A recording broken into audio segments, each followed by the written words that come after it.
From the Library of Congress in Washington, D.C.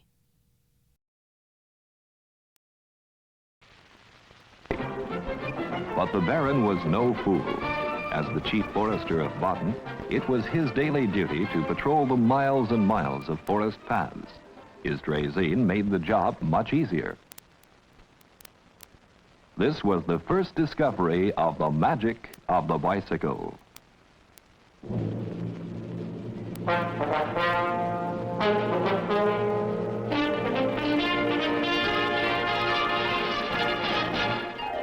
Baron von Drace had made a great new discovery. Man could now travel faster and farther with much less effort on wheels, using only his own horses, no engines, no sails, just his own muscles.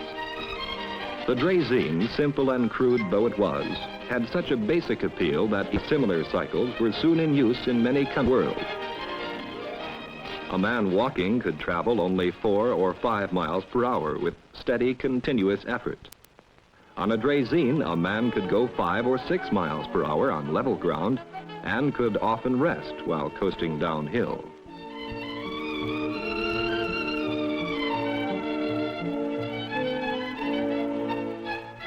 But of course, the draisine itself was heavy and awkward to handle. So by about 1860, man's mind had extended the magic of the bicycle by adding pedals. Pierre Lallemand was given a patent in 1865 for this new form of bicycle called a velocipede. The pedals were attached directly onto the front wheel axle. This leverage created new speed and ease, and the magic of the bicycle flourished. There were no rubber tires yet, so iron bands were used around the wooden wheels.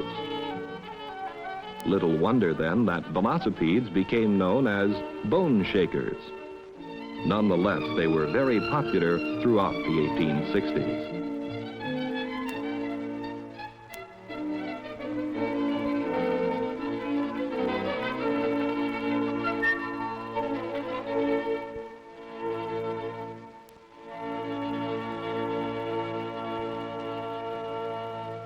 By 1870, however, the magic of bicycling took a new shape, that of the high wheeler. This new form was to become so universally accepted that it would soon become known as the ordinary, and it was one of the most popular bicycles of all time. There was a very specific and practical reason for the high wheeler's popularity: speed. Some very smart fellow had reasoned that on a velocipede, every time he turned the pedals one full revolution, his bicycle traveled forward exactly the circumference of the wheel to which the pedals were attached. So he then reasoned that to go forward faster, he simply needed to attach the pedals to a larger wheel. And he was right. When 6-day bike races began in Madison Square Garden in 1891, plugger Bill Martin won the first one by covering 1,466 miles, or over 244 miles per day. What an accomplishment in sustained speed. Little wonder then that the magic of the bicycle captured the fancy of mankind. Here was an opportunity for speed and mobility for the individual person that could not be matched in any other way.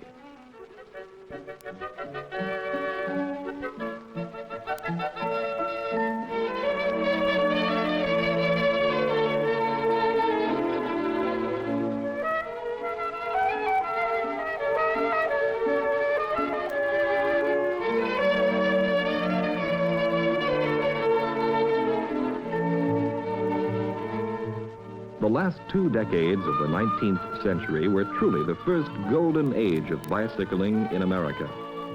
The magic of the bicycle excited man's imagination, and improvements began to come swiftly. High wheelers became higher still. The highest one ever known had a front wheel diameter of 7 feet. They became too high. They were hard to mount. It was hard to reach the pedals. They ran like the wind downhill or on level ground, but were hard to pump uphill. They were unsteady and were prone to spill easily, and dangerously.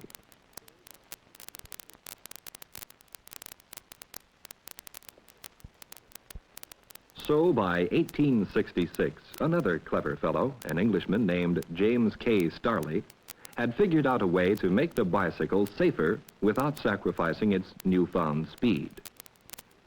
He made the wheels smaller and more nearly the same diameter. He placed the cranks and pedals between the front and rear wheels on a frame and used a chain to drive the rear wheel.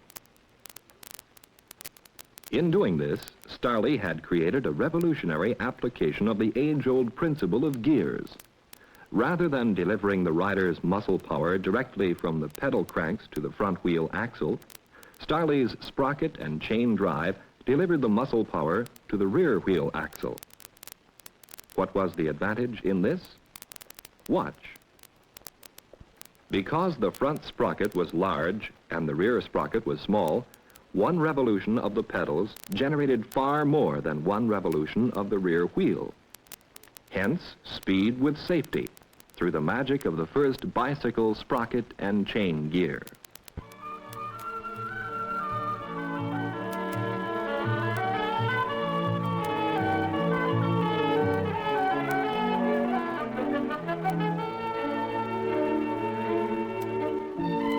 By 1888, John B. Dunlop of Ireland had invented the first practical pneumatic tire, making the bicycle more comfortable and efficient.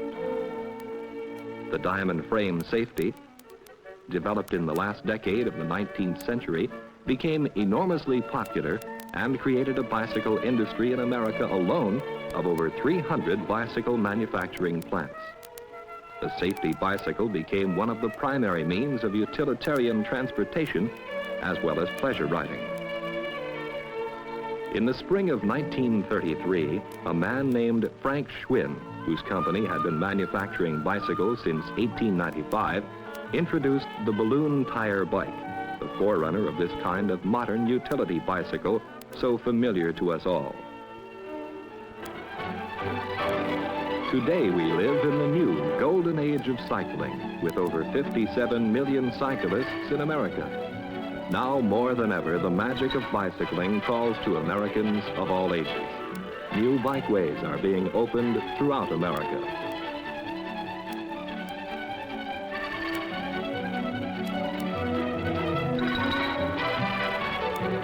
The bicycle is the partner in a youthful business, such as a newspaper route.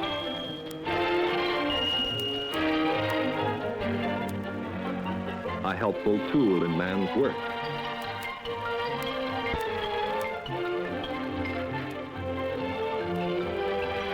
A vehicle for romance and adventure.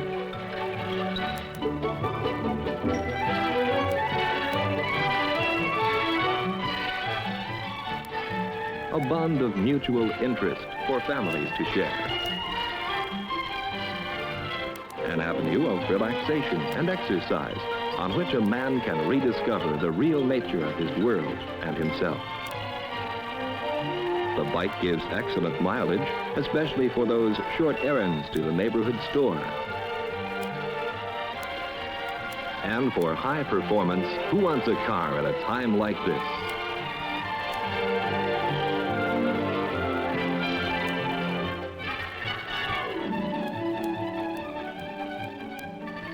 Or this, 40 or 50 miles an hour with nothing under you but 19 pounds of high-precision machinery on thin racing tires, pumped tight with 120 pounds of air. In this new golden age of bicycling, bike racing is once again becoming a popular American as well as Olympic sport. This National Bicycle Track Racing Championship caps off an annually increasing number of bicycle racing events throughout the country. East and west, north and south, there are more and more bike tracks being built. And where there are no tracks, more road races are being organized.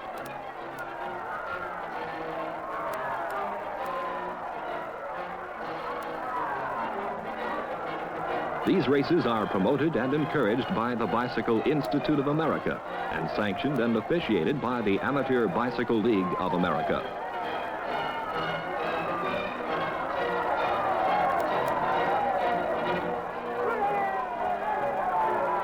The riders, such as Charlie Hewitt and Gordon and Ed Rudolph, seen here, maintain their amateur status and compete to represent America in the Olympic Games.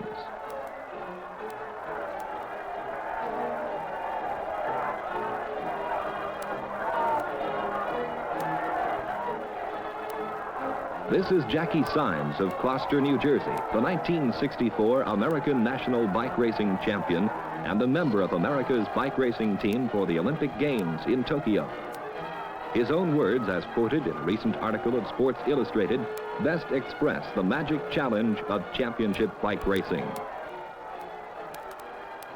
It's like, boy, it's like an explosion of everything inside of you. You have your bike adjusted so that you're not riding it at all.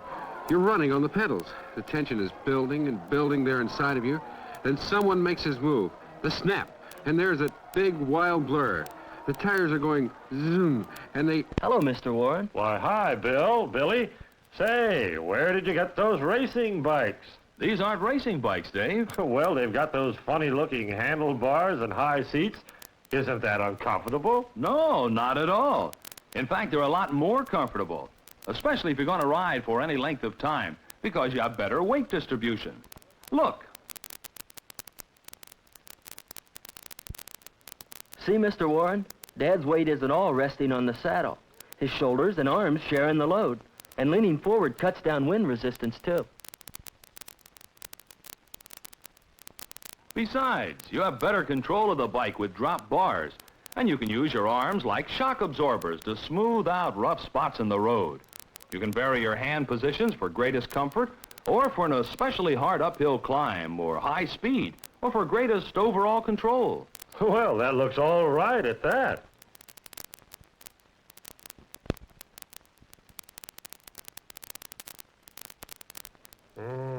Say, what's all this apparatus down here, though? Is it some kind of special gear? Yes, Dave, it is.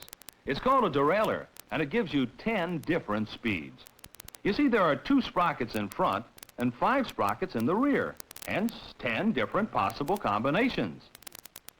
And it's very easy to shift gears by simply moving one of these levers, although you have to do it only when you're actually riding the bike.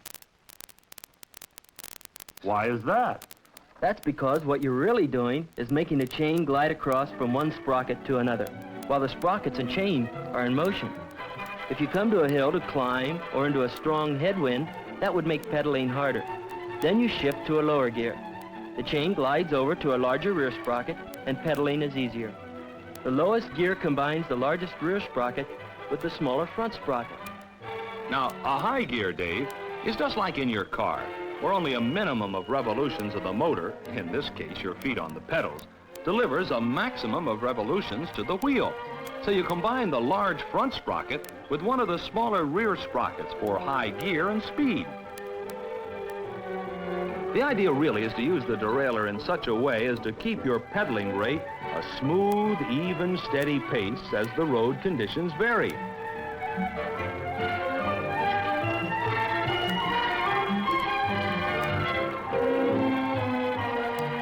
You gently fan the pedals, using your ankles as well as your leg muscles in a rhythmic teamwork. This way you can ride in ease and comfort for hours over all kinds of roads. You ought to try it, Dave. It's good exercise and a lot of fun. Yeah, it looks great at that. Well, let's be on our way, Billy. So long, Dave. Bye, Mr. Warren. See you later. That's a fine thing for a father and a son to share. And it sure beats raking leaves. Yes, it does beat raking leaves. And a father and son will discover that the bicycle is more than a remarkable machine. It is a new companion in adventure. Try it. It stands ready for you at all times to be called up in an instant to seek a new road, a street that perhaps you hadn't really seen since you were a child. Your new companion is the key to a form of relaxation and exercise that is fun, not tedium. Unlike other forms of exercise and recreation, cycling requires no special purpose. Here there is no hurry up and relax, no pressure. You can ride 5 minutes or 5 hours. You can go a mile or 2, or 50 and more, whatever your need, whatever your mood. You can rediscover your own neighborhood and your neighbors in the company of family or friends, or alone. You can rediscover the countryside, follow a long forgotten county road to the peace of a country stream or the rustling of a field of corn.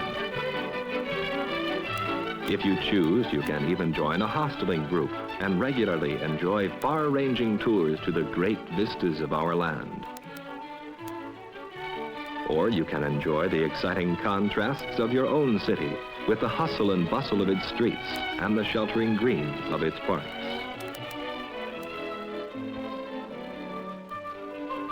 And the road to all these places begins at your own door, where the magic of the bicycle awaits your pleasure.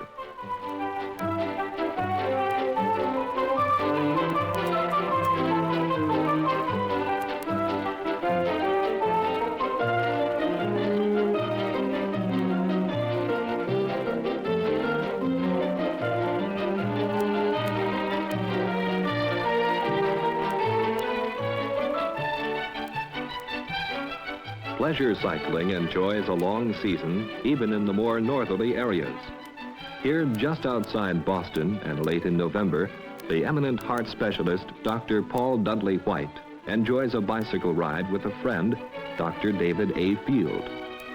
Dr. Field is Director of Physical Education, Health, and Recreational Studies at the University of Bridgeport, Connecticut.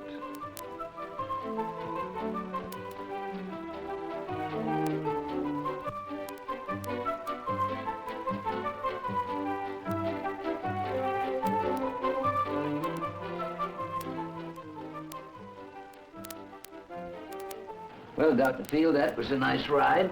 Grand. As we take off our bicycle clips, you might like to know the history of the two pair. You have a silver pair there that was given to me as a Christmas present about 2 years ago by a young colleague of mine in our heart group. He's interested in the circulation as I am, and he believes in bicycle riding too. This pair was given to me in Baltimore at the time of the heart drive last year. And it says on the clip, Maryland Heart Fund Kickoff, 1963.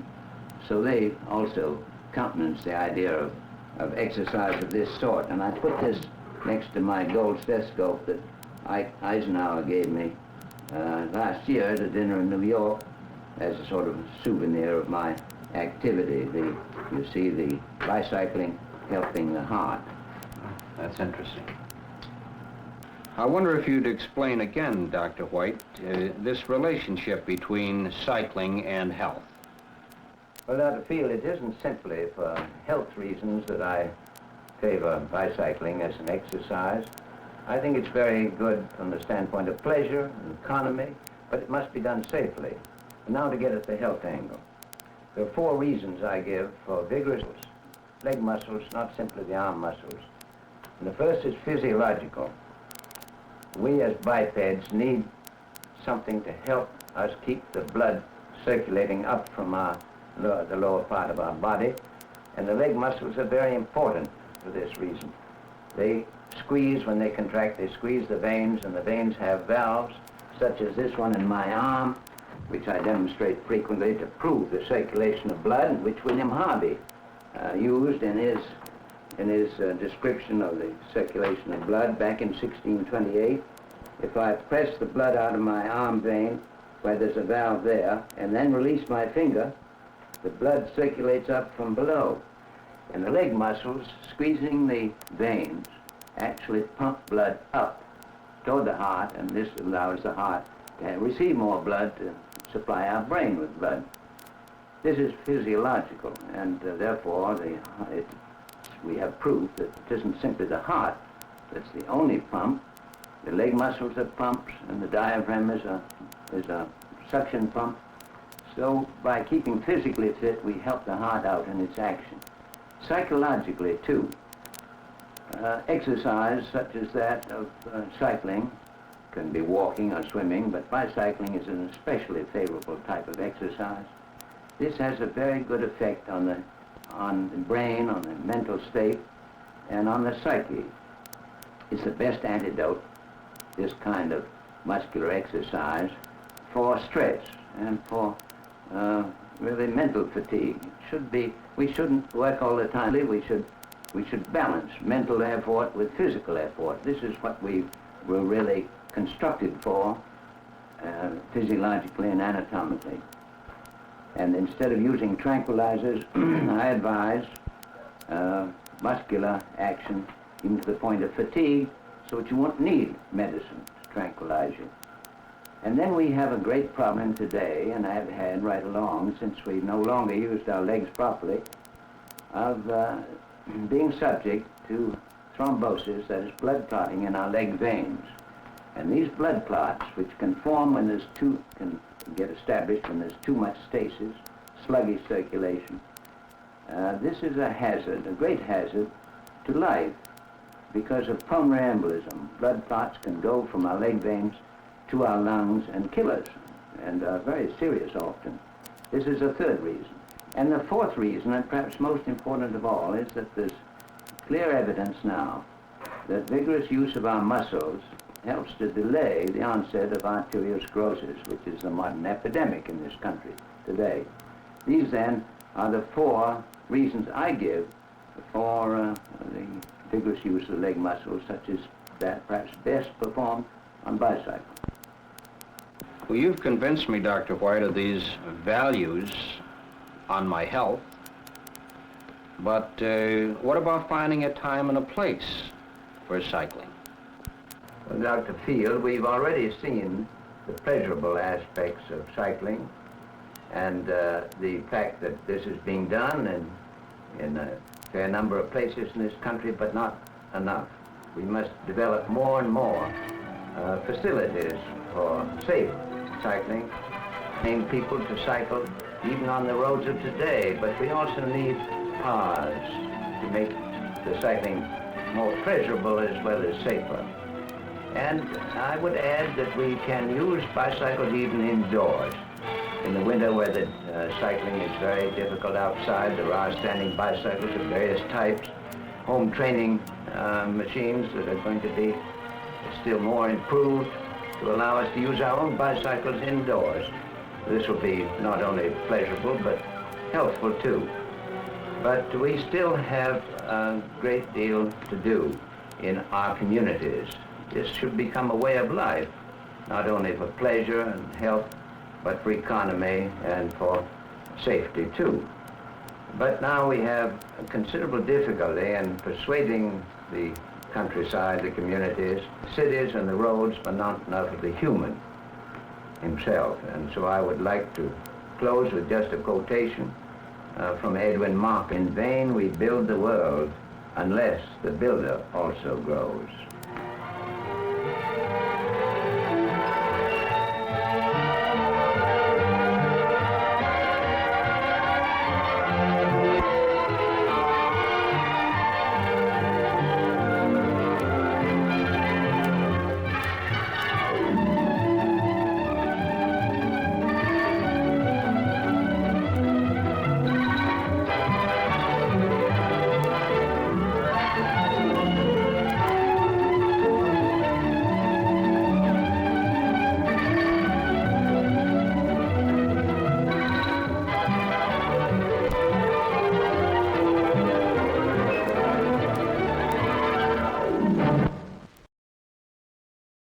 This has been a presentation of the Library of Congress.